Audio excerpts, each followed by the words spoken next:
Ideenwerkstatt. Ein herzliches Willkommen zur Ideenwerkstatt. Eine weitere Ausgabe. Heute, wie immer, Christian Kolb an meiner Seite. Hallo. Freund, Wegbegleiter des Unternehmens, Konzeptentwickler, kreativer Freigeist. Darf ich das so sagen? Das darfst du. Wir bleiben dabei. Also, Burgerbox. Sie mögen sich fragen, was wir hier aufgebaut haben. Es ist recht einfach. Wir haben eine vegane Burgerbox an den Start gebracht. Und das Besondere daran ist, Brot und Patty kommen zusammen. Und warum machen wir das? Damit es nicht verloren geht.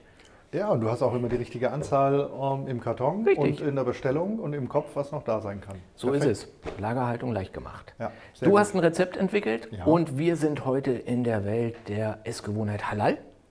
Ja, das war so das Thema, was mir nahegetragen wurde. Ja.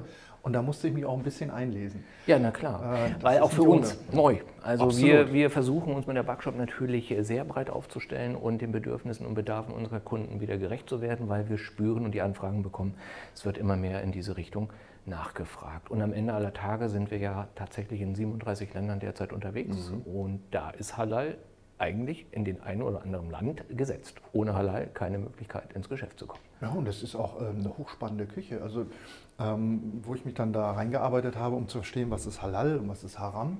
Ja. Wie gesagt, das ist ja eigentlich eine total spannende Küche. Elevator Sie Speed, lässt 3 Sekunden. alles so- Was ist der Unterschied? Wir dürfen kein Schwein, kein Alkohol oder auch Produkte, die in irgendeiner weiterverarbeiteten Form in den Lebensmitteln oder in den weiterverarbeiteten Produkten gefunden werden, drin sein. Ja. Und dann wäre es sonst Haram. Und alles andere ist in Anführungszeichen, nicht ganz alles andere, da kann man jetzt noch ein paar Sachen aufzählen, aber das wäre dann Halal. Und falls es Unklarheiten gibt, dann kann der Gelehrte entscheiden. Okay, das war jetzt wirklich sehr, sehr quick. Und wenn ich das hier so sehe, vermute ich, wenn du jetzt gleich anfängst, ich habe wieder einen Teil zu erledigen. Ja, das wäre nett, schön. wenn du 2, 3 Sachen machst. Ich möchte auch, weil wir wollen ja nicht einfach nur einen Burger jetzt zeigen. Ja. Und nur weil ihr jetzt diese wirklich gute Kombinationsbox jetzt auch habt, sondern wir wollen ja dem Gastronomen oder unseren Kunden ja auch zeigen, wie mache ich aus gewissen Zutaten einen Burger, wo die Leute mit einem Aha-Effekt wieder rausgehen und sagen, Wahnsinn. Eigentlich, das war ja genial im Geschmack und das ist nicht kompliziert. Ja. Und ansonsten kriegen wir diese Wertigkeit auch nicht hin. Ja. Also für einen Ketchup, Tomaten, Salat, Gurke, Burger brauche ich nicht ins Restaurant. Das glaube ich sofort, ja. Und deswegen habe ich mir Folgendes überlegt. Wir werden eine Humusbasis nehmen als Ja. Aufstrich, Ja. anstatt jetzt diese Ketchup- oder Burgersoßen-Sachen. Und da gehe ich jetzt aber nicht klassisch mit der Kichererbse rein, sondern man kann da die Saubohnen nehmen. Das sind diese dicken grünen oder Edame-Bohnen, die Sojabohne, die Ja. eignet sich auch sehr gut. Daraus macht man Hummus. Das zeige ich kurz, wie schnell das geht. Und wenn man das nicht machen will, dann...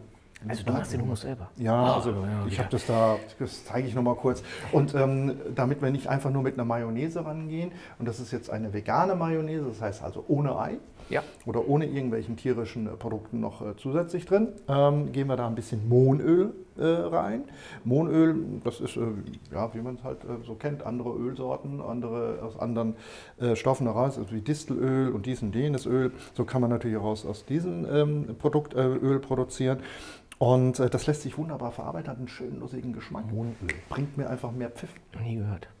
Sehr Siehst du? cool.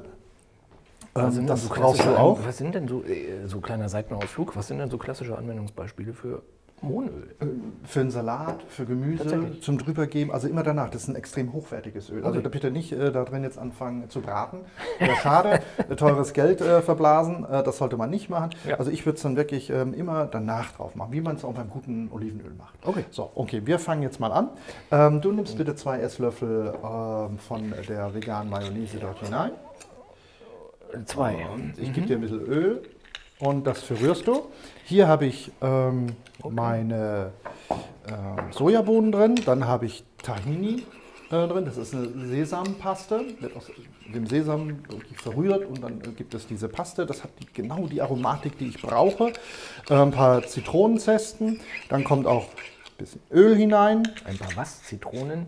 Zesten. Zeste. Also wenn du von der Schale etwas runterreibst, das sind dann diese ganz feinen Streifen oder... Das ist ein Fachbegriff. Das ist ein Fachbegriff, ja.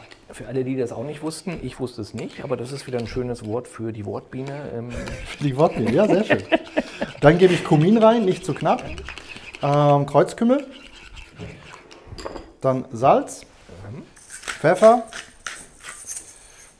Und dann werden wir unseren Mixer wieder nehmen.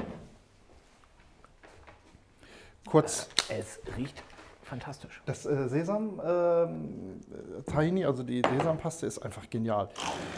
Und dann wird es einfach schnell vermischt. Schön fein, man kann es auch über einen Blitzer machen. Also Ja. Es gibt eine richtig schöne, kräftige Paste. Ich fühle mich jetzt ein bisschen herausgefordert. Ja, du wirst noch mal ein bisschen rühren. Währenddessen darfst du mir die Minze hacken. Die Minze hacken? Okay. Ich weiß jetzt noch nicht, wie das versicherungstechnisch ist. Jetzt gibt es natürlich wie klein soll ich sie dir denn machen? Einfach groß, das kommen wir hier drunter gezogen. Jetzt gibt es natürlich die Möglichkeit, es sehr fein zu machen. Ja. Oder man lässt sie etwas gröber. Dieses Hummus, das ist jetzt Geschmackssache. Wenn ich es ganz fein machen möchte, dann würde ich es wirklich in so ein Quirlgerät reingeben, wo du wie so ein, ja, das ist wirklich feine, cremige Masse wird. Ich bin aber für einen Burger eher was Haptisches fröhlich dabei. Deswegen mag ich es etwas gröber. Dann klaue ich dir das kurz. Okay, du magst es etwas gröber und das bezieht sich explizit auf die Konsistenz, richtig? Auf jeden Fall.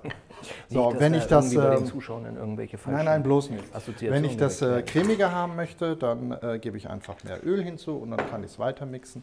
Dann kommt noch ein bisschen Zitronensaft rein, aber jetzt, ja, das ist genau das, so wie ich es mag. Da kann man auch noch die Also ist Bohne die schmecken. Minze dann noch grob genug? Oder Nein, die ist perfekt, die darfst du reingeben. Wie macht man so richtig wie so richtiger Koch? So, du bist ja der Profi, so? Ja, kannst alles schön. Immer, du Alles? musst mal langsam, ne? Das muss man sehen. Bitte? Das muss man sehen. Das Warte, muss- ja. Und dann geben wir Genau, noch eine Hauptminze zu, meine sehr verehrten Zuschauer. Alles, was an Kräutern da ist, das macht Spaß. Wer man möchte, könnte man jetzt sogar auch noch Mohn hineingeben.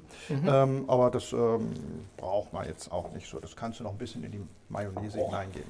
Schön, oder, der Geruch? Ja, super. Also Ein bisschen tatsächlich. Zitronensaft. Und ja, es gibt grüne Zitronen. Sehr gut. So. Salz, Pfeffer ist wichtig.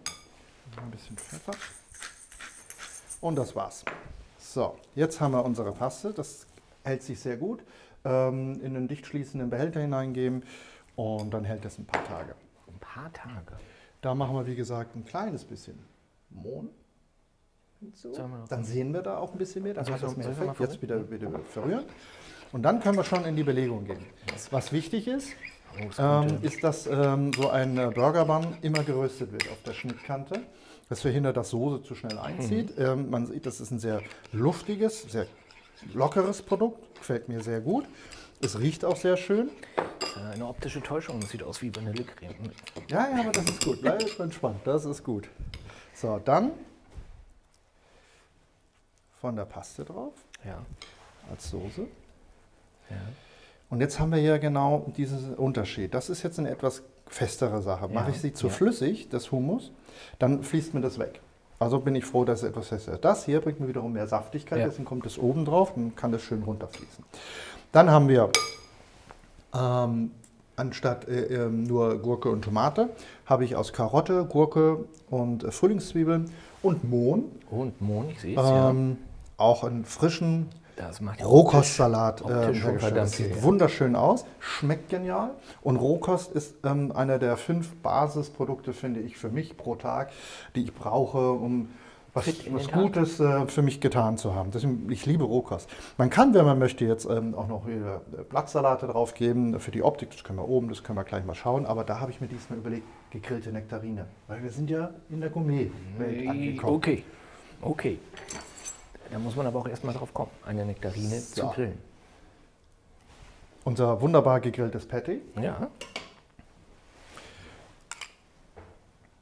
Das ist sehr schön geworden. Ich danke dir. Das, So. Ein Lob vom Meister ist natürlich immer besonders viel wert. Dann die Nektarine. Und die Nektarine wirklich schön grillen. Es kann auch ein Pfirsich sein, also einfach mal ein bisschen Obst wieder mit verarbeiten. Das schmeckt, macht frisch. Und wenn es gebraten ist oder gegrillt, dann hat das nochmal eine ganz andere Geschmacksvielfalt. Powerhouse. Dann haben wir dann da genau die schöne Power-Sprossen drauf.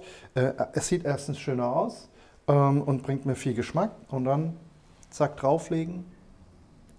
So. Und auch das wieder. Ein wunderbarer, schneller Gourmet-Burger. Ein Meilenstein der Burgerarchitektur.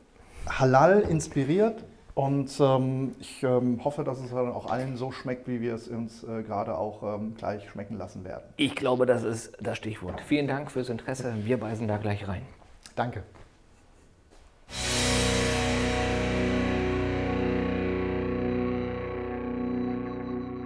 Ideenwerkstatt